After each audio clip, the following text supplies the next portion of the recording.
नमस्कार दोस्तों, आपका एक बार फिर से स्वागत है हमारे चैनल द शिव पर। दोस्तों, बेलपत्र खाने से आपको कैसे फायदा होता है?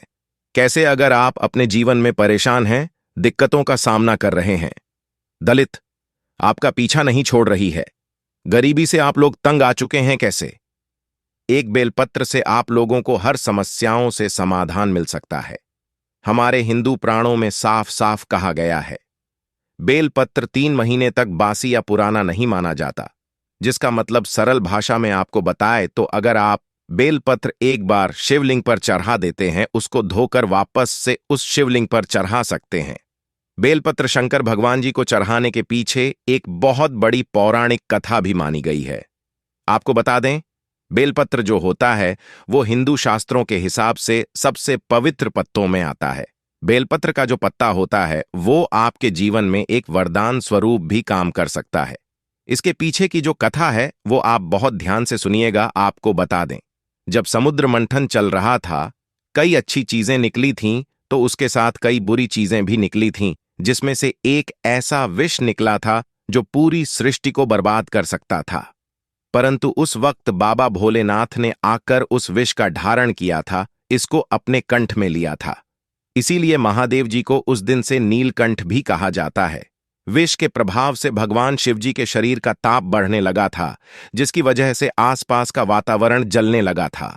उसके बाद देवी देवताओं ने जब इस चीज को लेकर आचार्यों से, गुरुओं से और कई लोगों से सलाह मांगी, तब एक ही जवाब आया कि भगवान शिवजी को बेलपत्र का सेवन कराया जाए। आपको बता दें, जितनी भी देवी देवता थे उन लोगों ने बेलपत्र का सेवन भगवान शिवजी को कराया। भोलेनाथ बाबा ने भी बेलपत्र का सेवन किया, बेलपत्र के पानी से नहाया। उसके बाद भगवान शिवजी को जो शीतलता मिली थी, उस वक्त वो भगवान शिवजी के मन को भा गई और भगवान शिवजी उस दिन से बेलपत्र और बेल के पौधों पर वास भी करने लगे। ऐसा हिंदू पुराणों के हिसाब से कहा गया। आप लोगों को एक बात बता दे दोस्तों, ये जो जानकारी आज हम बेलपत्थर के बारे में आपको दे रहे हैं, ये हिंदू पुराणों के हिसाब से दे रहा है। इसके पीछे की ऐसी वजह है जो अगर आप जान लेते हैं तो आप अपने जीवन की सारी समस्याओं से छुटकारा पा सकते हैं। आपको बता दें, अगर आप बेलपत्र भगवान शिव को चढ़ाते हैं तो आपको आपके जीवन में बहुत ज्यादा फायदा होगा। इस बात को आप लोग जान लीजिए। कई हिंदू भाई बहन जो हैं वो बेलपत्र को चाहते तो है, लेकिन उनको ये नहीं बताया कि बेलपत्र को चढ़ाया कैसे जाता है। आपको बता दें, बेलपत्र जो होता है वो अगर आप भगवान शिव को चढ़ाते हैं तो कभी भी बेलपत्र कटा पीटा नहीं होना चाहिए। आप ध्यान रखिएगा, भगवान शिव जी को अभी भी कटा पीटा बेलपत्र नहीं चढ़ाया जाता है। इसके पीछे भी एक बहुत बड़ी कथा है। आपको बता दें, जब भगवान शिव जी ने भगवान गणेश जी का सिर्फ किया था, उस वक्त भगवान शिव ने एक संकल्प लिया था कि मुझे कभी भी कोई खंडित चीज ना दी जाए, ना चाहे आ जाए। तब से यह परंपरा बनी हुई है, कोई भी खंडित चीज या खंडित वस्तु, चाहे खंडित बेलपत्र हो, वो भगवान शिव जी को नहीं दिया जाता है। भारतीय वैदिक पुरानी पढ़ाई के अनुसार मनाए क्या है कि प्रतिदिन अगर आप भगवान शिव जी को बेलपत्र अर्पित करते हैं तो आप अपने जीवन की सारी समस्याओं से, निदान सारी दिक्कतों से आपको छुटकारा मिल जाएगा। आपको बता दें, अगर आप सच्चे भक्त बन जाते हैं बाबा भोलेनाथ के और बेलपत्र उनको चिढ़ाते रहते हैं, आपको आपके जीवन में कभी भी पैसे की कमी देखने को नहीं मिलेगा। दोस्तों, यह वीडियो भले 2, 4, 5 मिनट का हो, लेकिन इसमें जो जानकारी हम आपको बताने जा रहे हैं, इससे आपको लाख रुपए का फायदा होगा। आप अपने जीवन में अगर परेशान हैं, तंग आ चुके हैं, आपका परिवार परेशानी में चल रहा है, सारी समस्याएं दूर हो जाएंगी और उन समस्याओं को दूर करने में आपको RS1 भी खर्च नहीं करना पड़ेगा। बस आपको सच्चे मन से भगवान भोलेनाथ की पूजा करनी पड़ेगी। पूजा का तरीका क्या है वो हम बताने जा रहे हैं दोस्तों। ये चैनल द शिव हमने आप ही लिए खोला है। ये चैनल मेरा नहीं है, बल्कि आप लोगों का भी है। इसमें जितनी भी बातें हम आपको बताएंगे वो हिंदू पुराण के हिसाब से बताएंगे। इससे बहुत ध्यान दीजिएगा। जो हम बातें आपको बताने जा रहे हैं, और आपसे निवेदन था, कृपया करके चैनल जरूर सब्सक्राइब कर लीजिएगा, क्योंकि आने वाले दिनों में हिंदू प्राचीन ज्ञान के बारे में आपको हर जानकारी इसी मतलब पर मिल जाएगी और कमेंट बॉक्स में जरूर दिखेगा। ओम नमः शिवाय हर हर महादेव। तो आपको बता दें, जो बेलपत्र होते हैं उसके लिए कुछ नियम बनाए गए हैं। आपको बता दें, बेलपत्र कब तोड़ना चाहिए, कब नहीं तोड़ना चाहिए, इसके लिए भी एक विधि बनाई गई है। जैसे चतुर्थी, अष्टमी, नवमी, दशमी, अमावस्या, संक्रांति के वक्त बेलपत्र नहीं तोड़ना चाहिए। ध्यान रखिएगा, सोमवार के दिन कभी भी बेलपत्र साथ तोड़ेगा मनाया गया है। खुद भोलेनाथ बाबा बेलपत्र जो होता है उस पर वास करने आते हैं। जो बेलपत्र की जड़ें होती है, जो बेल का पेड़ होता है उसकी जो जड़ें होती है उसमें भ्रम आते हैं खुद भास्कर ने।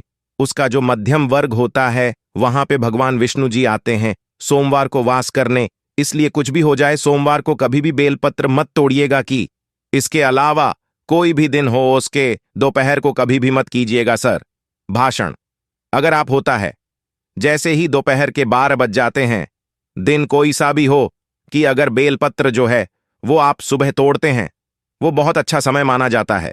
आखिर बेल का पेड़ होगा कैसे, इसके बारे में भी एक बहुत अच्छी कथा है जो आप लोगों को जान लेनी चाहिए। आप बता दें, पुरानी कथाओं के अनुसार मनाए क्या है। माता पार्वती के पसीने की कुछ बूंदें मध्यांचल पर्वत पर जब गिरी थी तो वहां पर एक पौधा उगा था। उसी पौधे को बेलपत्र का नाम दिया गया था। दर्शकों, आप एक बात जान लीजिए, बेलपत्र खाने के काफी फायदे होते हैं।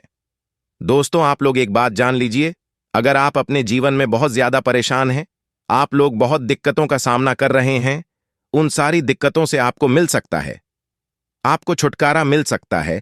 बस आपको ध्यान रखना है कि आप हिंदू ग्रंथों के हिसाब से चले। शिवलिंग पर बेलपत्र खाने से आपको कई प्रकार के रोगों से छुट्टी मिलती है, निजात मिलती है। शरीर में कितने ही रोग हो, वो सब ठीक करने में बेलपत्र आपका काफी ज्यादा लाभदायक माना जाता है। आपके ऊपर वात दोषों, पितृ दोषों या कफ दोषों, तीनों प्रकार के दोष का निवारण जो है वो बेलपत्र से आराम से हो जाता है। वो आपका शरीर का छुटकारा छोड़ देते हैं। आपको बता दें, आपके शरीर में एक अलग से ही ऊर्जा भी पैदा करता है बेलपत्र। या माना गया है, हिंदू प्राणों के अनुसार एवं साइंटिफिक जो होते हैं उनको भी ये मानना है कि बेलपत्र से आपके जीवन में आपको बहुत फायदा मिलता है। अगर आप बेलपत्र शिवलिंग पर चियारेच चुका है, उसको खा रहे हैं, आपको आपके जीवन में काफी पापों से छुटकारा मिलती है। जैसे आपको हम सरल भाषण अगर बताए, कई लोग ऐसे होते हैं जो नॉन वेज खाते हैं, जैसे मांस, मछली, मुर्गा, मुर्गी आदि, लेकिन एक समय के बाद उनको ऐसा लगता है कि वो जीव जंतु खा रहे हैं, वो उससे छुटकारा पाना चाहते हैं और वो उसको एकदम छोड़ देते हैं। अंडा, मुर्गा, मछली, मुर्गा, मुर्गी, इस तरह की चीजों को एकदम अवॉइड कर देते हैं, जिसको इंग्लिश में नॉन वेज कहा जाता है। उनको लगता है कि वो पाप कर चुके हैं। तो सरल भाषा में आपको बताइए, मैं इसी से आपको छुट्टी मिल सकती है। ध्यान रखिएगा, आपको 7 सोमवार का व्रत रखना होगा।